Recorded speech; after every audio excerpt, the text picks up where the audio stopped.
Abasuubuzi abakolera mu Kisenyi Kiganda Zone basibye mu maziga olw'anabbambula w'omuliro eyakutte ebintu byabwe era bya bukadde ne bitokomoka. Otwatuukidde mu kitundu kino nga abasuubuzi bagezaako okutakkiriza omuliro era n'abamu nga bagezaako okutaasa ebimu ku bintu byabwe kyokka olw'omuliro ogwabadde ogw'amaanyi balemereddwa nga n'emmotoka yennyini eyazze okuzikiza omuliro yatuuse bingi biweddewo. Kati olwaleero tuzzeeyo mu Kisenyi okulaba embeera kyokka tusanze abasuubuzi bakomyewo dda nga batandise okuzzaawo emidaala n'abandi okuggyawo ebyayonooneddwa.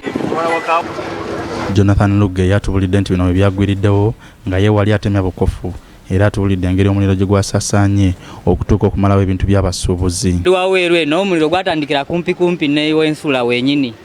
Nagenda okuva eno okuwuguuta n'okuzuukusaako abanange abasulayo nga n'ebyange bikosewedde mu nyumba.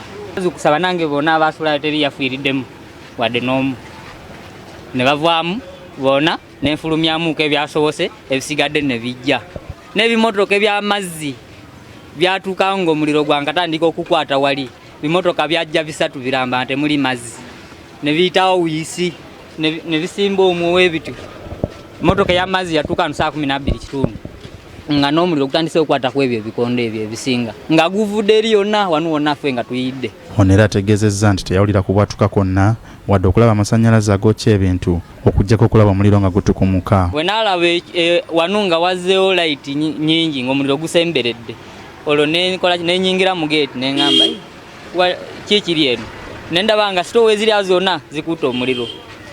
Awo ne ntandika okuyita banange nga wenkuba enzigi. Safari Aziz Walemba ng'asuubula munnya gwa Kisula n'Obummonde agamba nti yafiiriddwa ebintu bingi ebibalirwamu obukadde nga 30 era kati tamanyi kiddako. Kinasobodde okukwatamu kome ebigwe munnyo n'obukutya kwa ndi musuubuzi nawa bukutya buno obukaddekadde bonna bwaweddewo Bumonde bwabaddemu ensawo nga ziizo 2 zonna zaatokomokodde mu muliro. Abasuubuzi abamu bagamba nti abookya ebifo byabwe bandibanga bagala kubagobawo nga kyandisinzeeko ne baweerwa ebbanga eggere beetegeke bave mu kifo kino okusinga okubasindiikiriza nga babookyera ebintu byabwe.